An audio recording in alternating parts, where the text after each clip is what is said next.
In this video, I want to show you how dynamic Civil 3D is. So I'm going to start on the storm drawing. And what we've got is a profile here, and you can see the contours that we made in the last video. So if I change my mind on how this profile looks, we can see the spot grades update dynamically. So I'm going to go ahead and show you how to adjust your profile. I'm going to move this up. Now, so let's say I want to make a high point here and then a low point.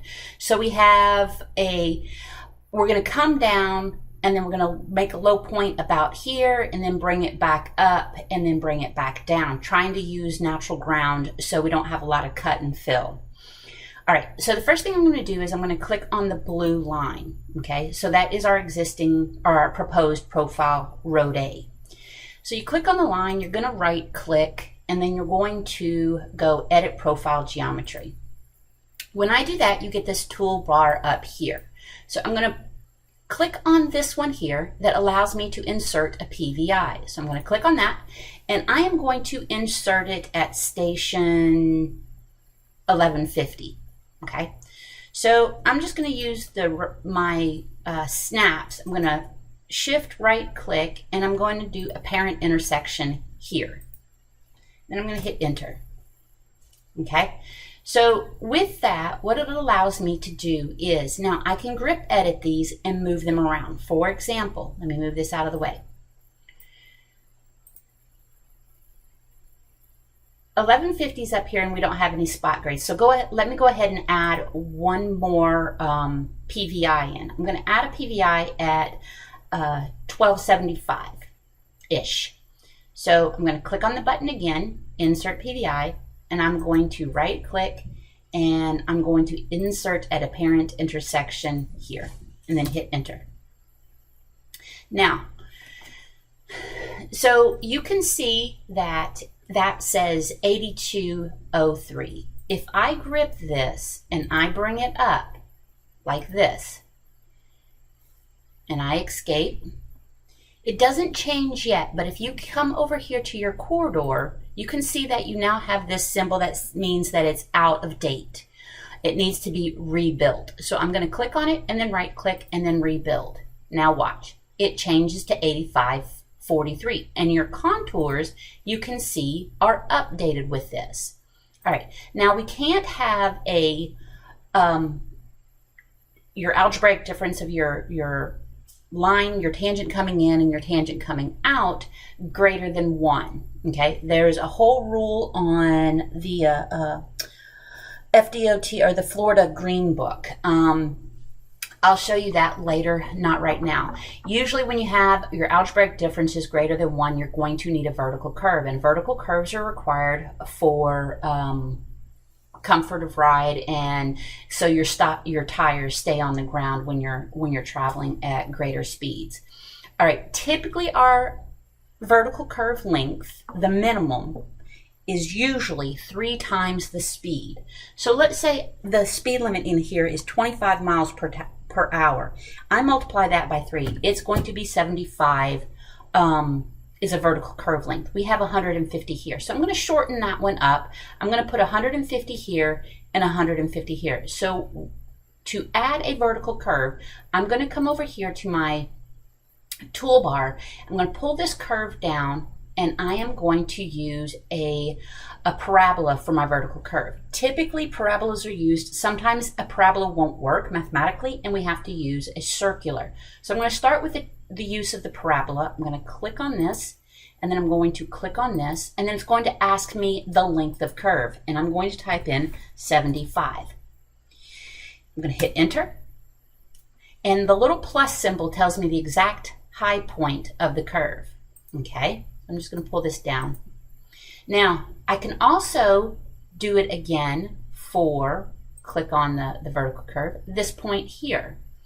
So I'm going to go click on that one and then click on that one and then type in 75. Enter, enter. Okay, again, it's 3 times the speed limit, but DOT, or the Florida Green Book, does have specifications on what the minimum is based on the speed of the road and other factors, distant, sight distance, etc. Now, I want to change this one, and I could change it by grip-etting it, grabbing this little piece here and pulling it down, but that isn't very accurate. So I'm going to move this up to the top. This little button right here, third one over, allows me to view it as a grid. When I view it as a grid, then what pops up is, let me move it to, mine's on the other screen, looks like this, okay? So let me see if I can pull this out. All right, I can change this. I can see that it's a sag, and I can type in 75. And it fixes it. The other things that I can do is I can hold solid elevations. Let's say I wanted to make this an 83, this one an 85, this one a 78. Now these are I'm arbitrarily making these, but there could be something specific that I need to tie into. Like there's an existing road that ties into this exact same point. So I need to be looking at these elevations on my profile as if I needed to tie into an existing road, match an existing grade, etc. Now, the nice thing is you can see also, let me pull this down, you can see also that your computer tells you that you have a need to update your corridor. So you can see, you can watch the contours, and you can right click and rebuild. Okay, and you can see where your contours change shape. All right, now here's the thing, is these feature lines that we created need to be updated also. So I'm going to click on the feature line, and I am going to go elevation editor, and notice that it says 7988. Okay, so it updated with it, and it's still 1%. This doesn't always occur. Just, you'll need to double check them if you ever use feature lines. So this one says 79. So these all did update with the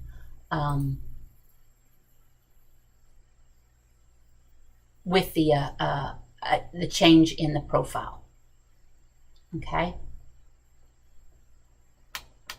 Now if I click on this, okay, 7988.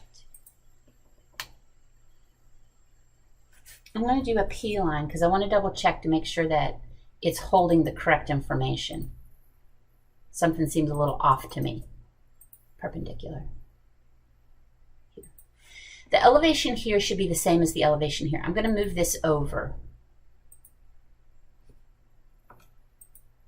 See how it says 7950? That should be 7950. That's what I was thinking. Because the feature lines are in we created them and put elevations on them. They're still holding the old elevations. So it's making my surface not look correct. And the reason that I know it doesn't look correct is because look how this looks here. That doesn't make any sense. So what I'm going to do is I am copying these. You can't always trust. The computer is only doing what you told it to do. So the computer, we told it originally to put feature lines in at those elevations. So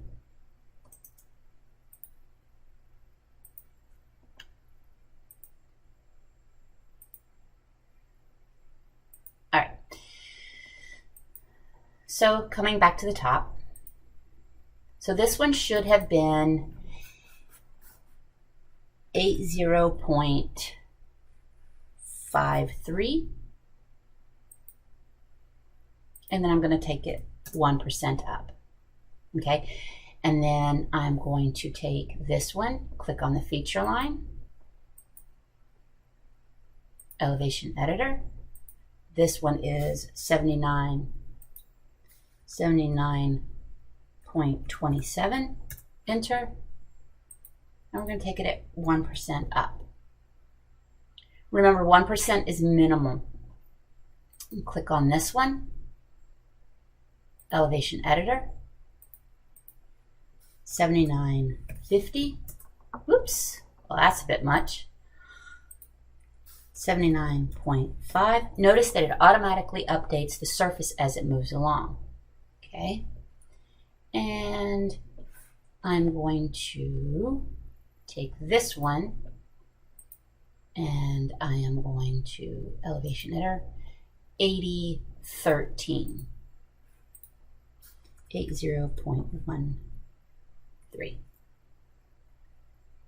All right, now, so it looks a little bit more like the other line did, okay?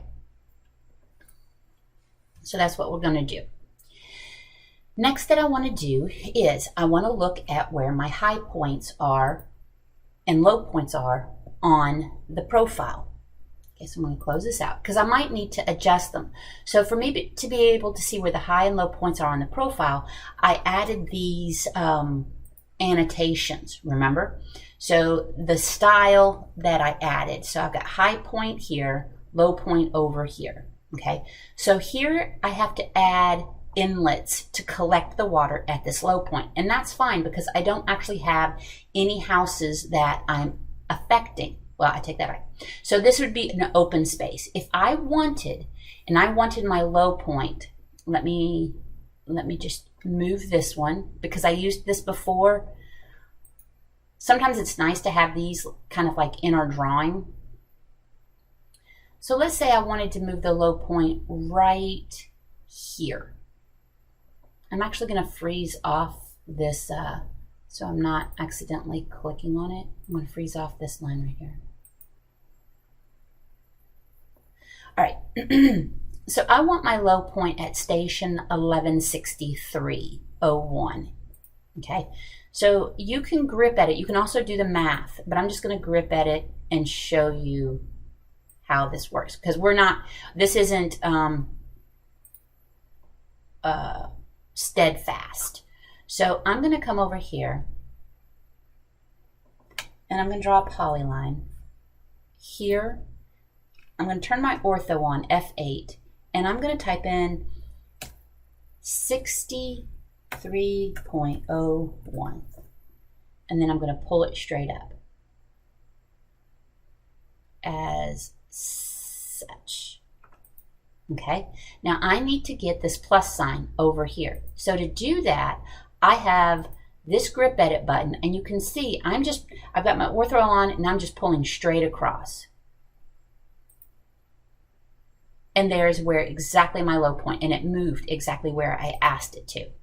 Okay, now my high point is right here. I don't like my high point there. I'd like to have my high point on this curve here so it rolls around. I don't want my high point to have to go so much around a curve because water draining around a curve sometimes isn't the greatest. Sometimes it's fine. And the station that I want is going to be 1350. I'm going to put it right here, 1350. Okay, so now what I do is there's 1350 right here. There's my high point right there. So I want this direction here. So I'm going to bring this over. I'm going to draw a line up so I can see it easier. So P line, 1350. F3, my snaps on my endpoint, just so I can get an idea of where that high point is. So I'm going to bring this and I'm going to bring it over to end up being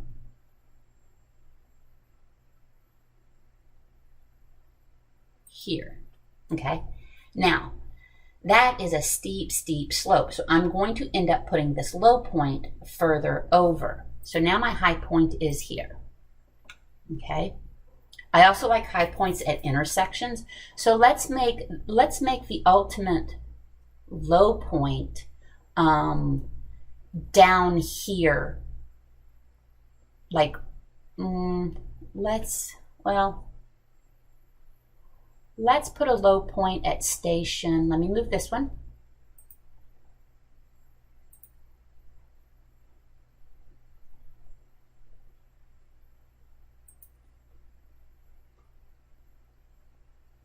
I'm going to make a low point in between this lot line and that lot line. Remember when I said that we had to put our low points on lot lines? So I'm going to go shift mid between 2 points, and it's going to snap from here to here, and there's basically my low point perpendicular to here. Okay, so station 15, 1805. So I gotta find 15 and create a polyline. 15, so there's 18.05. So I'm just going 1805 off of that. So this is where I want my low point. So I'm going to pull this over till I get my low point. I'm going to turn my snaps off to here. Okay, now that's still kind of steep, so I could take this. Notice that it pulled this plus symbol, which is where my high point is. I'm going to take this down, and notice as it moves that direction, as I move down, it moves the low point to the left. Okay, also notice that my low point here is wrong. So this is all interconnected. So I'm going to pull this one down. F8. I'm going to pull it down and across as such. Okay. And my high point still needs to be shifted a little bit. It's not, some of the things don't have to be absolute. Some of them do. So I just shift it over. Now, looks good. I would rather have my high point absolutely on the lot line than my low point absolutely on the lot line, then worry about where my high point specifically is. I do just want it kind of around that edge of curve. Okay, and again, I'm going to move the low point and make sure that I'm moving it down and up like that. Okay, now I am going to show you, so if you're not, while you're watching this video and you're not grip-editing it exactly like I am, I want to show you the actual station elevations. So I'm going to select the profile and go Edit Profile Geometry. I'm going to click on this. Now, what I want you all to make sure of, I want you all to pause here on the video as soon as I can get this to extend out. Look at the PVI stations and type in the PVI station exactly like I have it. So like if this one's 11, so you see I clicked inside of it, you can type in the stationing. So type in 1146.38. You don't have to put the plus symbol in there, or you can, doesn't matter either way. So you could type in 1146.38. Whoops.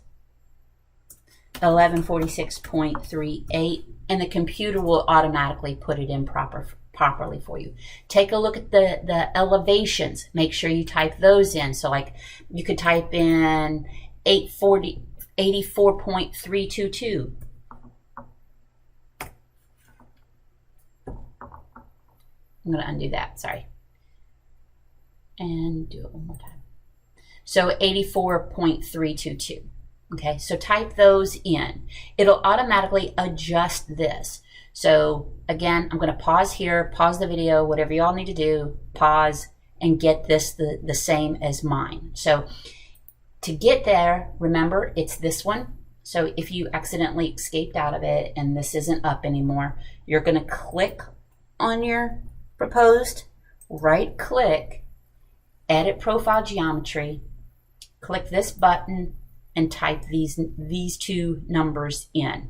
Okay, you'll be close if you've been following along with me in the video. All right, so I'm going to go ahead and get started. Make sure it's 75. You should be set. All right, now what I want to do is I'm going to rebuild the profile. Now I need to double check, because I've been moving these, I need to adjust the feature lines. So this is not a one and done type of thing. That feature line is now 79.92. Hit enter. I'm going to type in 1. This one is 79.44 and 1. This one is, I have to click the line first. Click the line.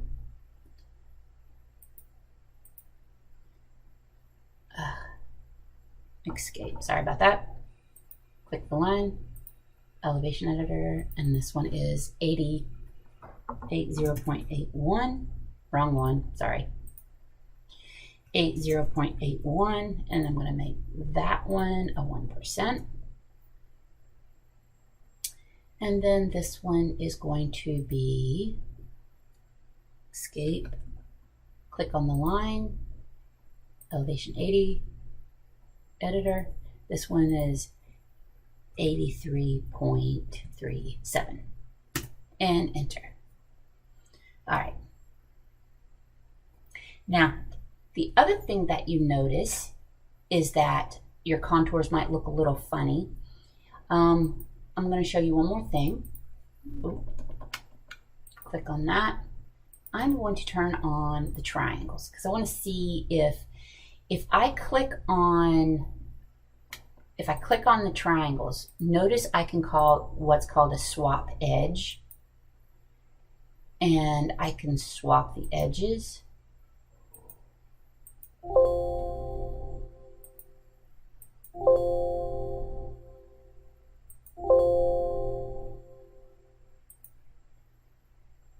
All right, so I'm going to leave it as that. It just seems odd. You can't always, the 10 surfaces are nice to use, but they're not always perfect, okay? They're not always perfect. Just remember that. They're not always perfect. They're close. It gets you a good idea. They are a design tool, but they do need to be checked. All right, I'm going to change this. I'm going to change this style into design. All right, now, so we've got our roadway set where our highs and low points are to start where we want to put our inlets, okay? So I'm going to go ahead and stop here, and then we're going to start on putting the storm in.